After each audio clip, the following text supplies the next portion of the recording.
Hello again. Here is the online lecture for uncertainty analysis.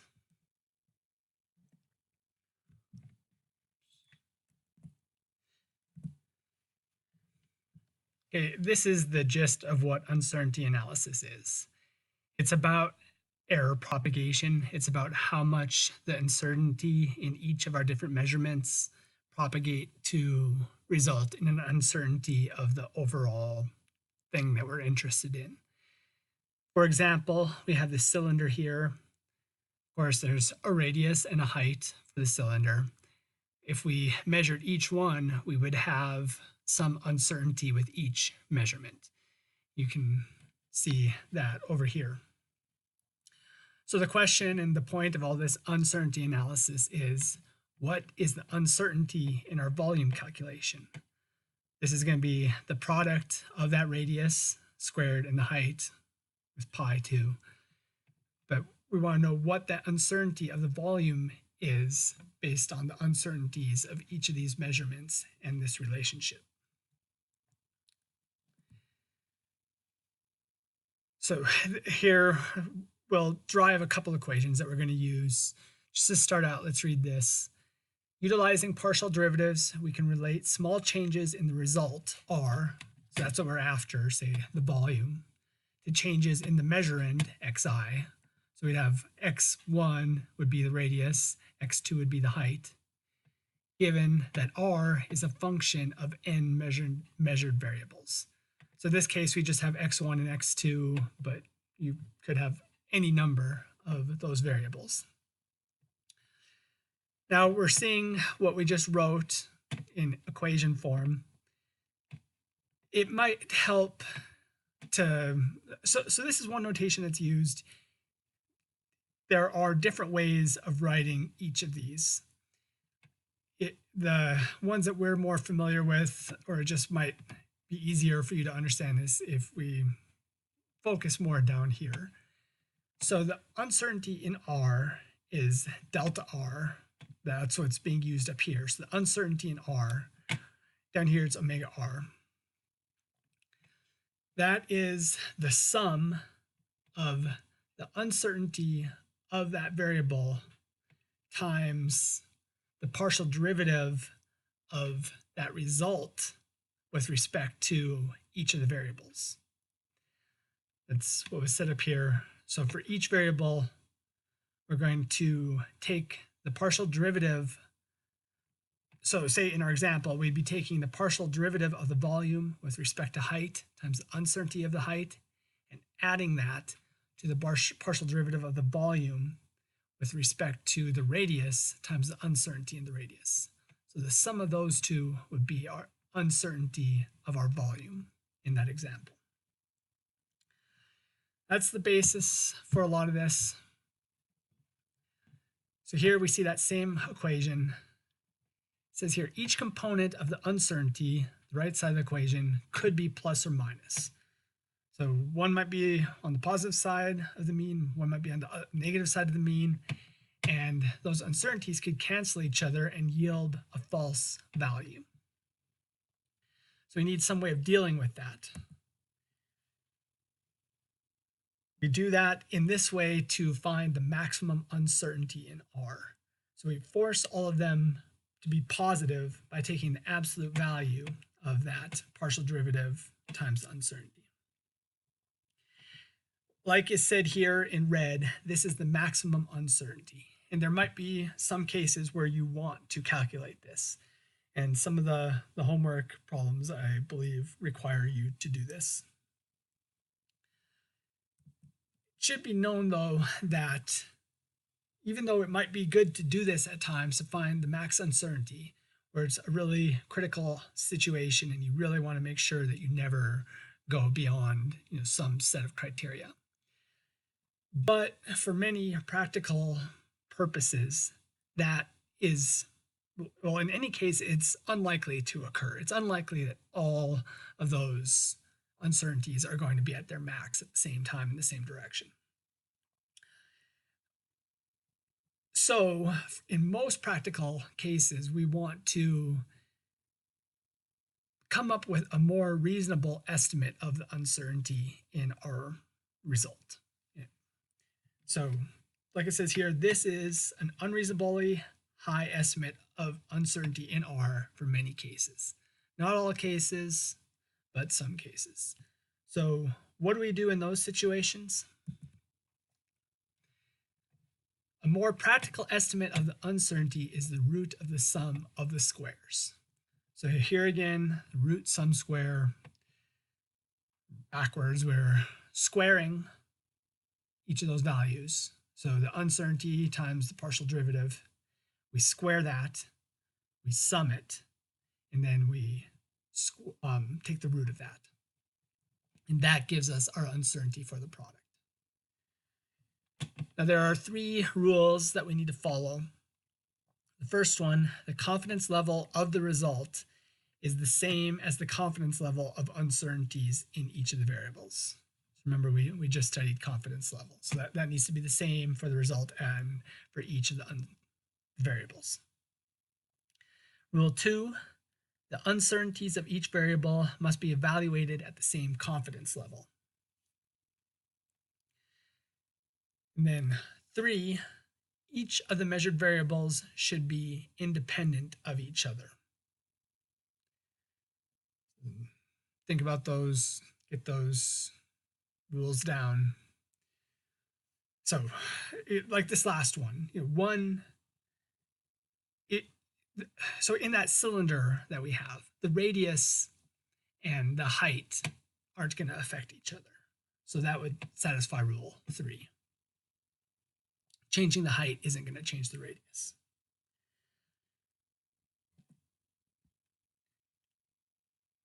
Now, there is, so I will focus on this. I will elaborate on it in a coming slide when we choose that to use this equation that we just had. So this is the basic equation for the practical estimate of the uncertainty. You can use this anytime. There are no situations when you can't use this if you're trying to find the practical estimate of the uncertainty. There is a shortcut if your result is dependent only on the product of the measured variables. So like we see here, we have a constant. This could be any number of, like say gravity, something like that in your equation that's constant. And then you have a number of your variables that have an uncertainty associated with them. If they all are just multiplied times each other, or divide too, right? Like the b could be -1. If these are all multiplied times each other, as in there's no plus or minus, then you can use this. Essentially, that equation we just saw develops into this. But you can just go right to this point as a shortcut. If you do enough of these with this, you'll see that this is kind of an intermediate step somewhere along the way if your result is just the product of the measured variables. And if you know right up front that your result is a product of the measured variables, then you can skip right to this, and in a lot of cases it will save you time. There might be some other cases where the other one is faster, but most cases this will save you some time. And it's a little more simple too. So here we have the uncertainty in our result divided by the result itself. So this is just going to be the uncertainty. This is going to be the result as in volts or whatever. Maybe volts isn't the best, but watts would be better example. But it's going to be equal. So see, we still have this root sum square. So the root of the sum of the squares. But so if this variable 1 is the power of a, then that a comes down here, and we just have the uncertainty divided by that variable's value. So you could actually put the uncertainty in here as in plus or minus some voltage over the voltage. But also it might be convenient just depending on how you're given that variable. Like say you see a spec sheet, it's 0.1%. You could just put that 0.1 or 0.001 in here instead of calculating what that actual uncertainty is and what the value is and putting each of those in there. Depending on what data you're given, it might be easier to do one way or the other. You just do that for each of your variables. The power that variable is raised to comes down here.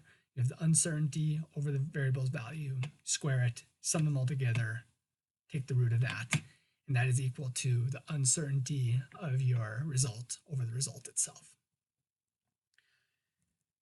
I think, okay, we have one more note before we get to that. So it says here, note that larger uncertainties dominate the result. You might be able to see that right here in our examples. That will become more evident. But like it says here below, it says more benefit from reducing a single large error source than multiple small sources. It's like a lot of things, just eliminating the weakest link in the chain, or improving the uncertainty of the element in your measurement system that has the most uncertainty. Improving that is going to do the most for your overall uncertainty. If you don't do anything about that one and you just improve the other variables that have less uncertainty associated with them, you're kind of just spinning your wheels. So this is that slide that kind of summarizes when you use which equation. So this is that first one that we learned with so again, these are the practical estimates, not the max uncertainties, but more the practical estimates, the root sum squared version. This is that one we started out with the partial derivatives of the result with respect to each variable. So if there is a plus or minus in whatever result, so whatever the function that describes the result is, if there's a plus or a minus in it, you need to use this form. Other times you might want to use it is just if you're unsure, like you can't go wrong with this one. Even if it is a product, if you do it right, you'll still get to the right answer with this one. And then there might be some cases where it's actually easier to compute this one. Like say you have a really complicated equation and you're taking the partial derivatives of that equation. Like, say your result is some value. Then you want to take the partial derivative of that equation with respect to some variable. And say that variable is just in that equation to the power of 1. Then essentially you could take that value that you calculated for the result and just divide it by each variable. So you would get that term. Fairly easy. It might be easier than doing all of this. You'll see that in one of the homework solutions if you're more interested in why it might be easier in some cases to calculate this. But I suspect for most of you that you're going to want to identify if it is just simply a product, and you can use this product rule. That's probably going to be the easier approach for you. Some people that really see shortcuts in math might still find this easier. Anyways, use this always if there's a plus or minus. If you're unsure, use this. If this seems easier to calculate, use this. If it's a product, if your result is a product, then most of you will probably find it easier to use this equation. That's it for the theory of this. We're just going to see some examples now. So the first one, we have 2 resistors in series. So each has its own fixed resistance. Each one has a voltage drop associated with it based on the current.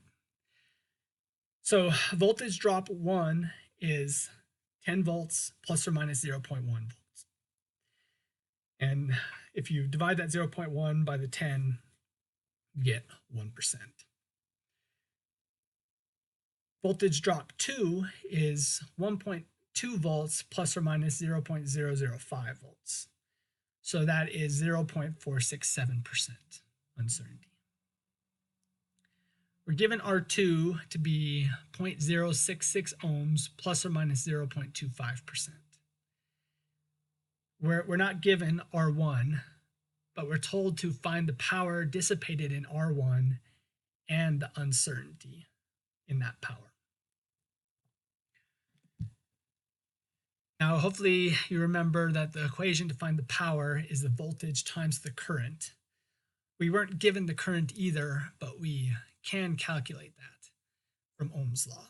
So you see that down here. So the current through both resistors is going to, remember the current is going to be the same through each of these.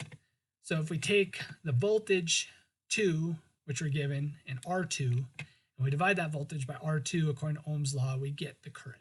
And then that's going to be the current that runs through here also, where we're trying to find the power. So we just need to substitute this relation for the current into here to get what we're after. So P, power dissipated in resistor 1, is going to equal voltage 1 times voltage 2 over R2, which is that current. And we just plug in the 10, the 1.2, divided by the 0.066 ohms. We get 1,818.2 watts. Just as a point of reference, that's similar to a hairdryer.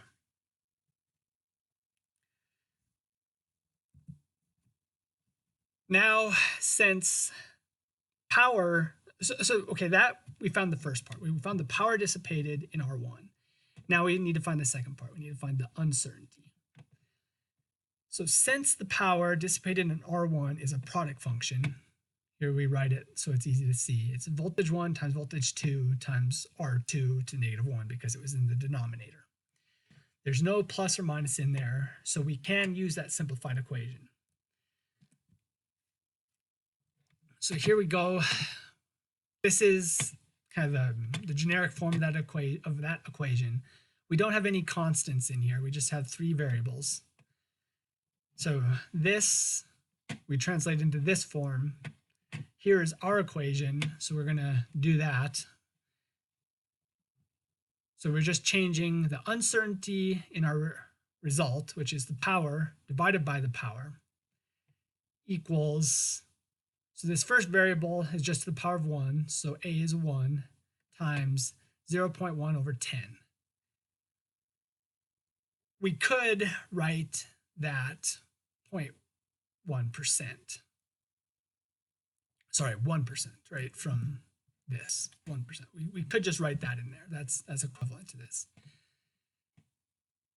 Right, take the product of that, square it. Then these other terms here, we bring the V2 is to the power of 1, so that B is a 1. And then back from over here, the 0.005 over the 1.2, or we could just make it the 0.467. And here we have the -1. So this would be for the R2 that was in the denominator. I guess we have that here. So that is our N. That becomes a -1. And then here, so you could, the way that this is given is at 0.0066 ohms. You could multiply that times 0.0025, and you would get what's up here. And then you divide it by this, or just seeing that shortcut, you could put the 0.25 or 0.0025 in here. We calculate each of these terms out just to see here as an intermediate step. The uncertainty, so it's just going to be the sum of these and then the square of these. But we can see right here, so the contribution to the uncertainty of V1 is 1 times 10 to the -4th. While for V2, it's something times 10 to the -5th, and R2 is something times 10 to the -6th. So these are orders of magnitude smaller than this. And we see here, like that, the note on one of those previous slides, V1 contributes to nearly all uncertainty. Right? This is going to dominate it. That 1%. So here's the answer. right? The uncertainty of the power over the power is equal to 0.0111. So that 1.1%, that's the total uncertainty. You can see it's dominated by the 1% of V1 right here. So these others contribute to it a little bit. We get this 0.1% from them, but it's primarily dominated by this 1%. If we were able to improve this significantly, then we'd be, oops, wrong direction. We'd be dropping down more to something like these. This one first, I guess. Hopefully that makes sense. It's a practical way for you to improve the uncertainty when you have multiple uncertainties in whatever you're interested in.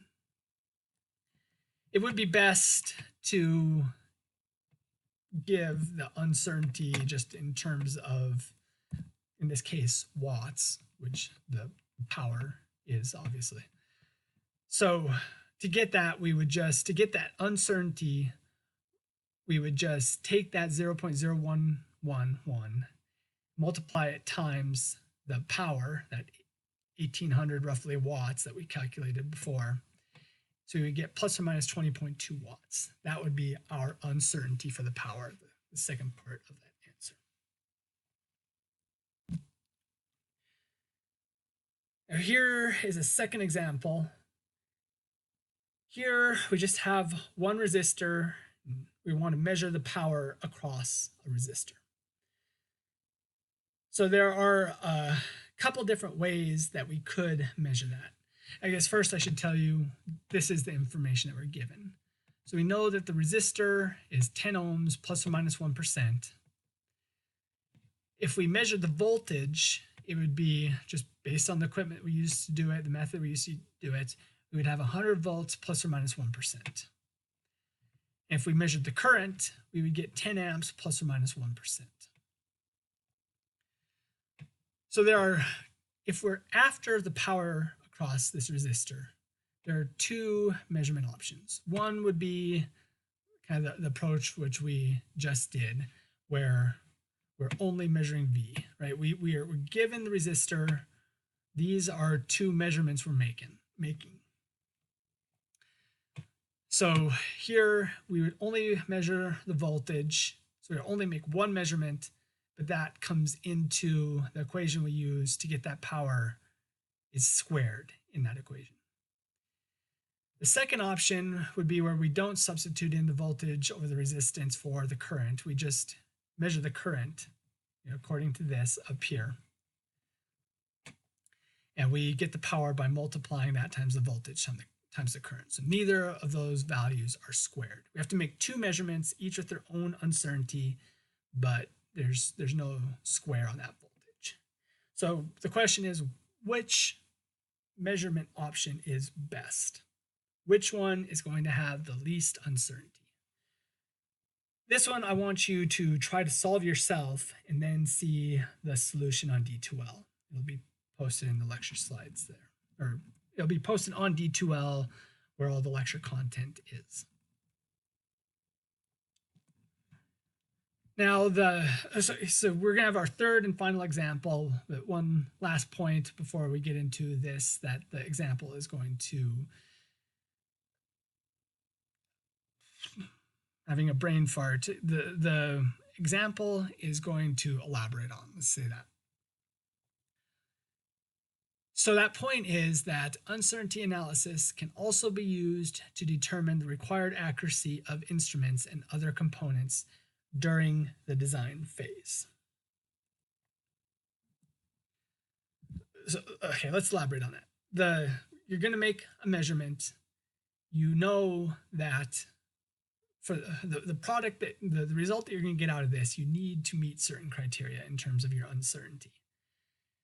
So in designing your experiment, you're going to need to come up with components that meet specific criteria for that component to meet the overall uncertainty criteria.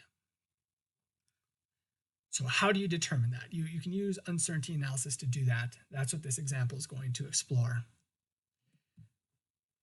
We do this via a manometer. That's what this example is about.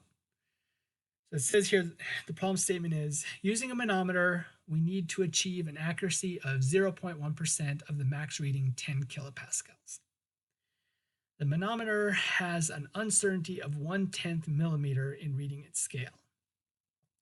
Estimate the uncertainty that can be tolerated in the density of a gauge fluid, which has a nominal density of 2,500 kilograms per meter cubed.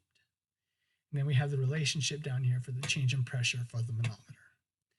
So overall, we need to achieve an accuracy of 0.1% of the max reading, which for this particular manometer is 10 kilopascals. This is the relation for that change in pressure. So it's going to be the density of the manometer fluid. We're going to have gravity in there, and we're going to have the change in height. So there are going to be two variables, right? The gravity is a constant. It's known to a much higher accuracy than the density or the change in height will be. So this one, just a constant, we won't need to do much with. But we do have a fluid here with a density, and this is really what we want to determine the uncertainty of. We want to determine what is the max uncertainty we can have in that density that will allow us to meet this uncertainty for the overall pressure. And then we're given the uncertainty of reading H. So this is how we solve it. Like I just said, G is known to a much higher degree of accuracy than the other parameters. So that G, we'll consider it a constant. The value of H for max pressure reading is, so H equals the pressure divided by density and gravity. It's just the formula for the manometer. We need that H value, though, to solve this. So we take 10,000, so that would be 10 kilopascals, 10,000 pascals, 10,000 newtons per meter squared, 10,000 kilograms times meter per meter squared second squared. We divide that by the density of 2,500 kilograms per meter cubed. Then also it's divided by the gravity, which is 9.81 meters per second squared. So we solve that out. The units should all cancel out to get 0.408 meters. So that is the height that we're going to get at the max pressure reading. And then because it's just pressure equals height, rho, gravity, height, density, gravity, we can use that product shortcut, right? There's no pluses or minuses in there. So we can use this shortcut. And here we've already substituted in our values. So the result is over here. We have the result, the uncertainty of the result or pressure divided by the actual pressure. Then over here, we're taking the root of the sum of the squares of our variables that have uncertainties. Remember, there was, like in the product shortcut,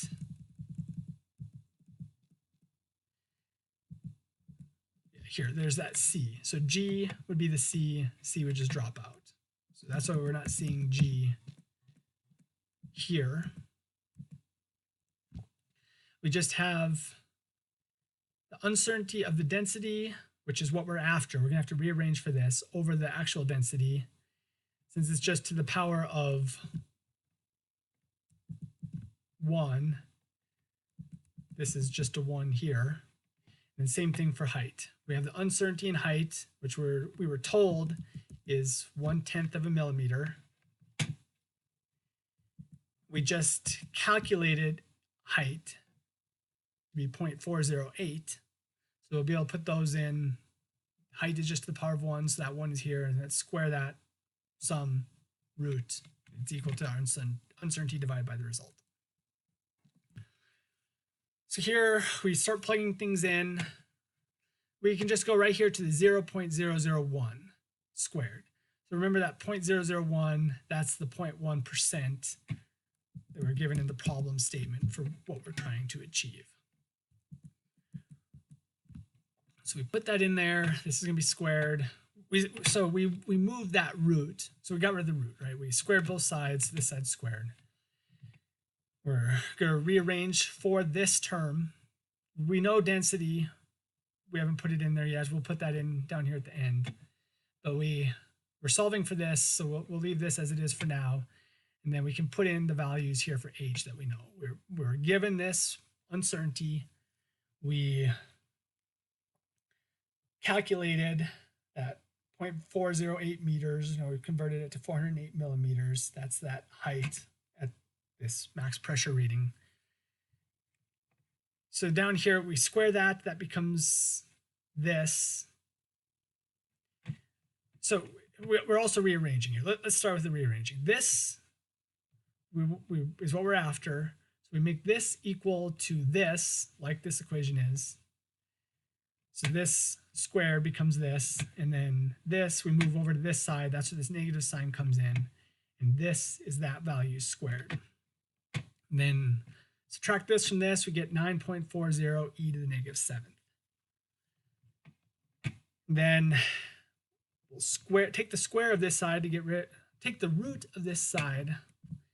Oops, sorry. Take the root of this side to get rid of that square. So then we take the square root of this too, and then we bring the density up over here. So after that uncertainty, this is where we bring the density in of 2,500 kilograms per meter cubed, multiply it times the square root of this, and we get 2.4 kilograms per meter cubed. Remember, all those are plus or minus. All the uncertainties are plus or minus. So this is a plus or minus 2. And I wanted to show just an example of how to do this not using the product shortcut. There might be, and I believe in the homework, there are some that you have to use or that you can't use the product shortcut for. So I just want to show you how you would solve the same problem using the product shortcut. So here, we can't just use that 0.1% or the 0.001 like we did in the other one. We need to actually multiply that times that max pressure reading to get the uncertainty in the pressure. So that will be this value. So it's not divided by P. So we can't use the percent here. But we put that 10 pascals in and square it. That's this. And then according to that equation, we should be multiplying the uncertainty of each variable squared times the partial derivative of the result with respect to that variable squared. Do that for each one.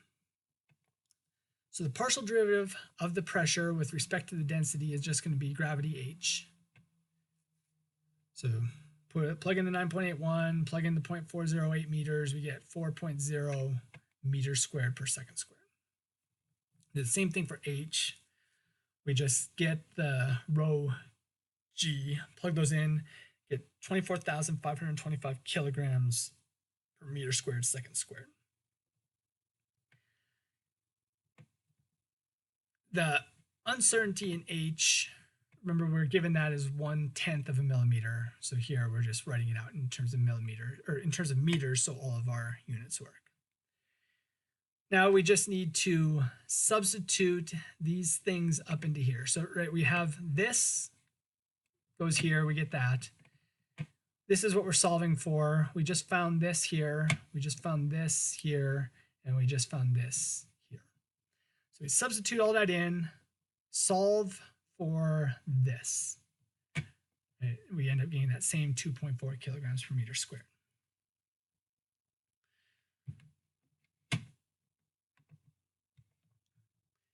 That's it. Have a good break.